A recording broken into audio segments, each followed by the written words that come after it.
ada Kartini, kemudian juga ada Hannah Arendt, dan ada Caroline Pascarina. Dan kalau dilihat nih ya, nama Yeni Wahid nggak ada di situ? belum ada. Belum ada. Ya, mungkin itu buku yang berikutnya.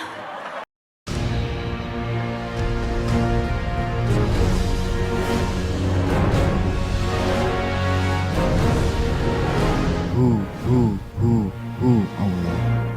Capaian PKB, yang lebih penting dari itu tambahkan peran, posisi, perspektif perempuan dalam buku ini. Request, Gus. Tadi tiga nama itu apa yang ada? Ada, saya udah nyatet 3 namanya. Yang pertama pastinya Kartini. Wes, ada Kartini. Kemudian habis itu ada, aku sampai catat, karena aku baca serius loh di Gus bukunya, walaupun baru dikasih semalam, tapi saya baca serius. Ada Kartini, kemudian juga ada Hannah Arendt, dan ada Caroline Pascarina. Dan kalau dilihat nih ya, nama Yeni Wahid nggak ada di situ? belum ada. Belum ada. Ya, mungkin itu buku yang berikutnya. Buku spesifik. Dan kalau itu saya juga dengan senang hati akan datang diundang karena kebetulan dulur juga dengan Mbak Yeni Wahid. Jadi daripada berbalas tweet di medsos kan, lebih baik berbalas argumen atau gagasan di buku. Jadi tidak hanya di luar ini. Jadi itu perspektif perempuan penting, Rifana, karena sekali lagi kalau kita ngecek daftar pemilih tetap KPU di 2019, itu pemilih perempuannya lebih banyak dari laki-laki kan, Gus? Jadi nggak mungkin bisa jadi presiden kalau nggak merhatiin pemilih perempuan. Itu. Tapi sesungguhnya saya mau bilang gini, Rifana, jarang ada politikus yang menerbitkan buku menjelang tahun-tahun politik dan menjelang pemilu ini tentang ide dan gagasan. Biasanya tuh buku biografi, menceritakan tentang riwayat masa kecil yang penuh penderitaan sehingga bisa merasakan kepekaan. Biasanya gitu. Biasanya buku biografinya menceritakan sepak terjang perjuangan yang akan membuatnya menjadi satrio piningit. Biasanya jelang pemilu, jelang tahun-tahun politik, buku-buku seperti itu yang diterbitkan. Karenanya agak lain nih, bukunya bicara soal gagasan, visi, dan serius. Tadi kan Gus Muhaimin bilang ini buku serius. Yang nerbitin pun serius, karena biasanya buku biografi politisi itu penerbitnya namanya suka kelihatan banget proyekan gitu loh. Tapi ini yang nerbitin LP3AS loh, ini yang reputasinya serius, menerbitkan disertasi, menerbitkan terjemahan. Jadi sekali lagi itu lainnya itu, Gus. Tetapi yang menurut saya paling menarik di buku ini, terutama di bab 3. Saya serius loh baca buku ini, bab 3 itu beneran. Saya kalau dikasih sesuatu serius, nggak kayak wakil rakyat kadang nggak serius kan. Nih, mohon maaf kepada teman-teman anggota DPR yang ada di sini. Partai politik, demokrasi, dan tata kelola kelembagaan. Dan menurut saya inti dari bab ini, termasuk inti dari buku ini Caimin, ketika Caimin bilang, partai politik dan instrumen demokrasi bukan demokrasi warung kopi. Jadi digambarkan oleh Caimin di sini demokrasi warung kopi itu demokrasi yang hanya menyeruput kopinya, menikmati kopinya, tapi tidak memahami fundamental proses di belakangnya. Dan partai politik, saya mengutip Caimin di sini, partai politik itu nyawa atau rohnya demokrasi. Tapi rasa-rasanya deskripsi soal demokrasi warung kopi ini juga bisa tercermin dari partai politik kita hari-hari ini. Hanya bisa menikmati kopi tapi nggak bisa menjelaskan, nggak bisa tahu bagaimana proses pengolahannya, bagaimana petaninya, bagaimana lahannya. Semuanya nggak diurus, yang diurus cuma nikmatnya menyeruput kopi. Jadi, dan menurut saya, seperti halnya tertulis di buku ini, itu PR terbesar negeri kita sekarang. Mohon maaf kepada para pengurus partai politik termasuk kepada Caimin, rasa-rasanya instrumen demokrasi yang paling tidak mereformasi dirinya sejak zaman reformasi itu partai politik. Dan itu dengan gamblang diakui di buku ini. Buku ini berisi gagasan-gagasan yang ideal. Gagasan tentang bagaimana Indonesia seharusnya menjadi. Dan saya menilai gagasan-gagasan itu, Gus Muhaimin, itu seperti otokritik.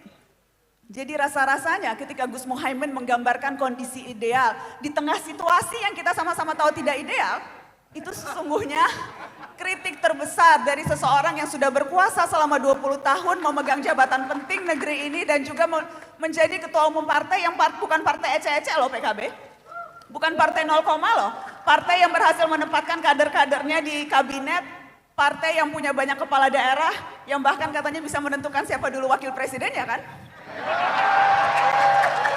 Jadi, ini partai serius, dan Caimin bilang tadi di awal, ini sesuatu yang harus serius dibahas. Tetapi memang akhirnya, kerap kali kita harus kecewa. Dan itu menurut saya jadi salah satu tantangan terbesar seorang penulis buku yang juga sudah memegang kekuasaan selama ini, Caimin. Berbagai gagasan ideal yang ada di sini digambarkan dengan sangat jitu. Tetapi ketika dihadapkan dengan apa yang kita lihat sehari-hari, itu menjadi ironi. Soal partai politik, kita tahu demokrasi internal di partai politik itu hampir tidak ada kalau mau diakui. Anggota-anggota DPR dan DPRD kita kerap kali tidak bisa menyampaikan sikapnya secara independen terhadap isu-isu yang penting dan signifikan pada publik. Karena semuanya ditentukan oleh apa kata orang-orang di atas, paternalistik. Coba sebutkan satu isu legislasi yang penting. Revisi Undang-Undang KPK, Omnibus Law, hampir tidak ada dinamika pertarungan ide di sana. Wakil-wakil rakyat kita tidak independen dan secara mandiri menyampaikan apa yang menjadi keresahan konstituennya. Dan itu menurut saya salah satu PR terbesar kalau kita bicara partai politik saat ini. Jadi mohon maaf, wakil rakyatnya seragam, wakil rakyatnya menjadi tidak menarik karena semuanya tergantung apa kata atasan. Dan menurut saya itu bisa jadi satu hal yang kerap kali akhirnya seperti yang Caimin katakan di sini, membuat orang menjadi apatis terhadap politik dan tidak melihat partai politik sebagai cara untuk bisa mendapatkan kesejahteraan. Itu. Yang juga saya ingin kutip spesifik dan saya bacakan di sini, Gus, adalah kalimat yang Gus Muhaimin tulis di bab 3. Ketika Caimin bilang, model atau format sistem politik yang demokratis harus memiliki stabilitas jangka panjang dan berlaku secara permanen. Tidak diubah dan diganti dalam setiap momen politik tertentu. Disinilah dibutuhkan konsistensi dan kedewasaan semua pihak untuk selalu patuh terhadap sistem politik yang disepakati bersama. Dan kita tahu demokrasi dibangun dengan esensi salah satunya pembatasan kekuasaan dan jenis kekuasaan.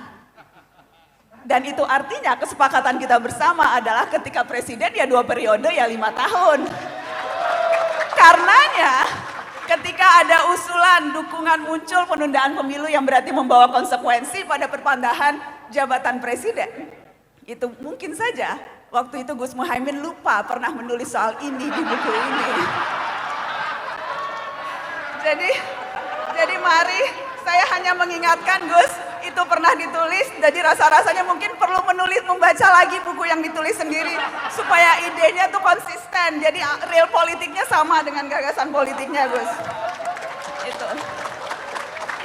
Karena menurut saya itu, saya khawatir gagasan-gagasan ideal yang ada di buku ini akan terbentur ketika berhadapan dengan real politik.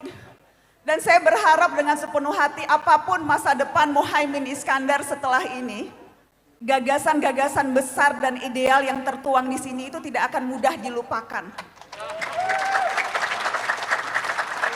Karena kalau lihat dari posturnya, bukan body shaming loh ini Gus, tapi posturnya kan memang tidak setinggi besar SBY atau ini Jokowi ya. Tapi kan ini kalau Jenderal Kancil lincah bermanuver. Dan kelebihan orang yang posturnya tidak terlalu besar itu, jarak antara kepala dan kakinya tidak terlalu jauh. Jadi seharusnya ide-ide yang ada di kepala bisa lebih gampang dibumikan karena kakinya menimpa ke bumi. Jadi mudah-mudahan itu. Jadi apapun pilihan masa depan, karir politik atau apapun yang hendak dilakukan Gus Muhaimin, mudah-mudahan roh aktivis mahasiswanya dulu. Karena hampir tidak ada loh ketua parpol yang latar belakangnya aktivis mahasiswa kecuali PKB, ya kan? Jadi mudah-mudahan yang kata Tan Malaka, idealisme adalah satu-satunya kemewahan yang dimiliki pemuda. Mudah-mudahan itu masih akan terus ada. dan akan bisa diejawantahkan lewat berbagai pilihan-pilihan politik yang saya tahu terkadang susah untuk diterapkan karena kondisinya real politiknya sedemikian keras. Tapi mudah-mudahan gagasan-gagasan yang juga ada di sini bisa dengan keras kepala diperjuangkan, sama kerasnya dengan real politik yang ada. Mungkin itu Rifana, terima kasih. Terima kasih Mbak Najwa. Tepuk tangan sekali lagi untuk Najwa Shihab.